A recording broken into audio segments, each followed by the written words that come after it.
बच्चों अब हमें करना है क्वेश्चन नंबर 2। एक्सरसाइज है 8.2, क्लास 9th है, क्वाड्रिलेटरल चैप्टर है। बच्चों मार्क एकेडमी पे आपका बहुत बहुत स्वागत है। आइए देखते हैं क्वेश्चन में क्या गिवन है। बच्चों ABCD एक रोम्बस है और इस रोम्बस के PQR and S are the mid points of AB BC CD and DA। ठीक है, यहाँ पर एक रोम्बस है। चलो रेड कलर से अंडरलाइन कर देते हैं गिवन को, क्योंकि आपको नोटबुक में गिवन अलग से लिखना है। बच्चों ये एक रोम्बस है ABCD, ये एक बात गिवन। दूसरी बात गिवन है कि ये जो है PQRS मिड पॉइंट है किसके, AB BC CD और DA के। ये दो बातें गिवन है और ग्रीन कलर से कर देते हैं सो दैट को। ठीक है, अलग से हमें यहाँ नहीं लिखना पड़ेगा फिर। तो यहाँ सो दैट क्या करना है, सो दैट ग्रीन कलर से कर देते हैं। क्वाड्रिलेटरल PQRS एक रेक्टेंगल है, ये हमें शो करना है। तो दो बातें आपके पास मालूम चल गई, गिवन क्या है और सो दैट क्या करना है। चलिए फिगर ड्रॉ करते हैं बच्चों इसके अकॉर्डिंग। सबसे पहले हमारे पास एक रोम्बस है, तो रोम्बस की सभी साइड्स इक्वल होती हैं, डायगोनल बाइसेक्ट करते हैं 90 डिग्री पर। ये सब प्रॉपर्टी यूजफुल होती है बच्चों और इसमें काम भी आती है। ठीक है ना, ये रोम्बस हो गया और इसके मिड पॉइंट हो गए। AB का मिड पॉइंट है देखो P, तो ऑर्डर में चलते हैं P Q R और S, ये मिड पॉइंट है। और इन मिड पॉइंट को ज्वाइन करते हैं जब P Q R S, तो ये जो बन रहा है PQRS, ये हमें रेक्टेंगल प्रूव करना है। ठीक है, पैरेललोग्राम तो आपने प्रूव किया है पिछले क्वेश्चन में और बड़े आराम से कर सकते हो, है ना। हमें यहाँ रेक्टेंगल प्रूव करना है। तो यहाँ पर एक डायगोनल ड्रॉ कर देते हैं AC और दूसरा डायगोनल ड्रॉ कर देते हैं BD। वैसे BD का भी जरूरत नहीं है, आगे जाके जरूरत है।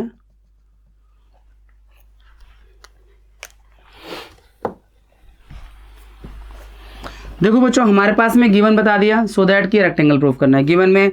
तो हम मिड पॉइंट थ्योरम आपको समझाई दिया फर्स्ट क्वेश्चन में, एक बार और एक्सप्लेन कर देते हैं। पिछले क्वेश्चन में मिड पॉइंट थ्योरम समझाया था, यहाँ पर भी बता देते हैं।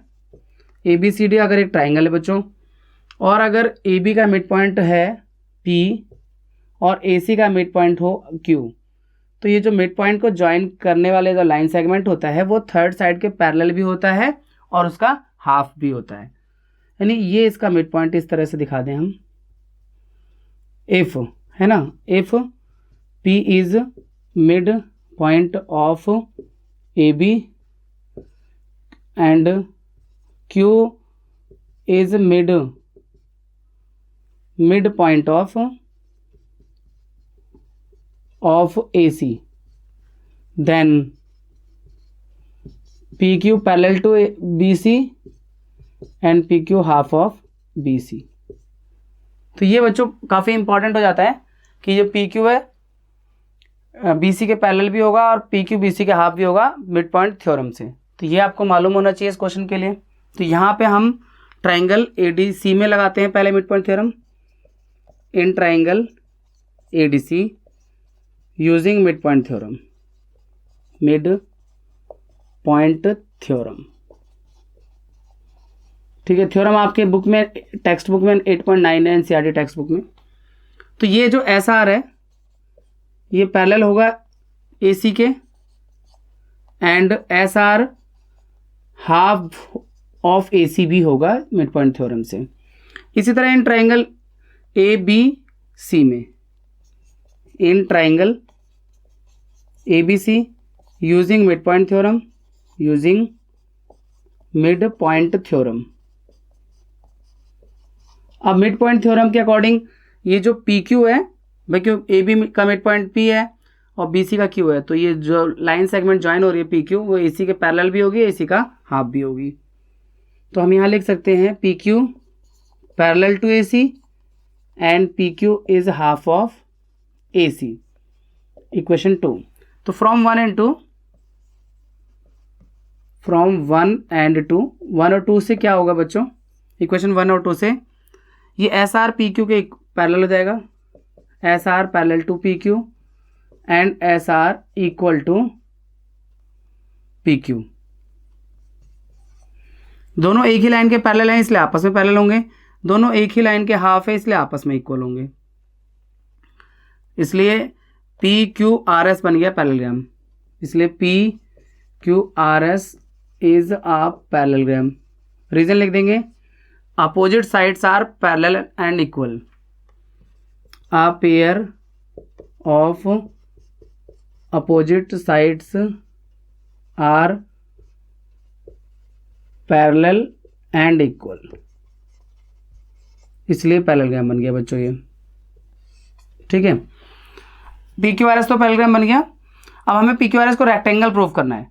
तो बच्चों पता क्या है, ये जो पी क्यू लाइन है ए सी के पैरेलल है, तो पी क्यू का कोई पार्ट, जैसे हम कोई भी मान लेते हैं, ये वाला पार्ट मान लेते हैं, इसका नाम दे देते हैं, पॉइंट यहाँ पे जहाँ मीट करे दो डायगोनल, इसे ओ दे दें, और ये दे देते हैं एल, और इसे दे देते हैं एम।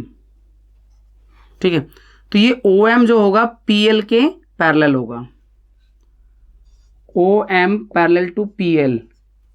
ओ एम पैरेलल इसलिए होगा बच्चों क्योंकि ए सी पी क्यू के पैरेलल है, because A C parallel to P Q. और इस तरह से देखें अगर, तो अगर हम यहाँ ए बी डी में भी अगर मिड पॉइंट लगाएंगे तो पी एस हो जाएगा पैरेलल डी बी के, और हाफ भी हो जाएगा। तो जब पी एस डी बी के पैरेलल होगा तो पी एस का एक पार्ट है पी एम पैरेलल होगा ओ एल के, यानी हम कह सकते हैं पी एम, ये पी एम छोटी सी लाइन पैरेलल होगी ओ एल के, क्योंकि इनके जो बड़े पार्ट हैं, बिकॉज पी एस पैरेलल है बी डी के। मिड पॉइंट थ्योरम से बच्चों, अब आप इसमें ध्यान से देखिए, एम पी एल ओ में M P L O is a parallelogram. क्यों है पैरेललोग्राम? क्योंकि हमने इसकी ये वाले साइड को इसके पैरेलल बता दिया और ये वाले साइड को इसके पैरेलल बता दिया, तो ये पैरेललोग्राम बन गया। अब बच्चों ये जो ए बी सी डी वो है रोम्बस, तो इसके डायगोनल 90 डिग्री पे बाइसेक्ट करते हैं, ये प्रॉपर्टी है उसकी। तो ये एंगल 90 डिग्री का है, तो इसलिए ये वाला अपोजिट एंगल भी 90 डिग्री का हो जाएगा। तो angle M P L equal होगा एंगल एम ओ एल के। क्यों होगा? Opposite side of parallelogram, opposite angle of parallelogram, opposite angles of parallelogram.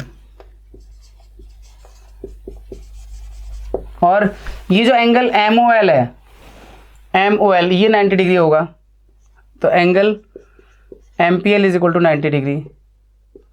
यहाँ लिखेंगे because diagonal of rhombus are perpendicular to each other. Diagonal of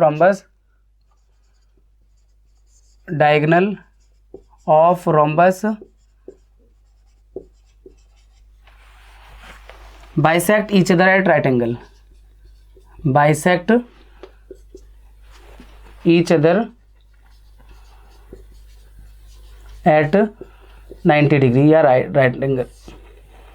ठीक है, तो बच्चों M P L angle 90 degree का दिखा दिया। एम पी एल बोले तो एंगल पी है एक तरह से, अगर आपने ये 90 डिग्री दिखा दिया तो ये parallelogram P Q R S बन गया एक रेक्टेंगल, क्योंकि अगर पैरेललोग्राम का एक एंगल 90 डिग्री का दिखा दो वो रेक्टेंगल बन जाता है। तो आपने एक एंगल 90 डिग्री का दिखा दिया, इसलिए P Q R S is a rectangle. तो बच्चों इस तरह से प्रूफ हो गया। काफ़ी छोटा प्रूफ दिख रहा है लिखने में काफ़ी, लेकिन यहाँ पे मेन बातें यूज़ हुई हैं। जैसे सबसे इंपॉर्टेंट बात बाद में यूज़ हुई है कि डायगोनल जो होते हैं रोम्बस के वो 90 डिग्री पर बाइसेक्ट करते हैं। ये एक प्रॉपर्टी है जो हमने यहाँ यूज किया है बच्चों।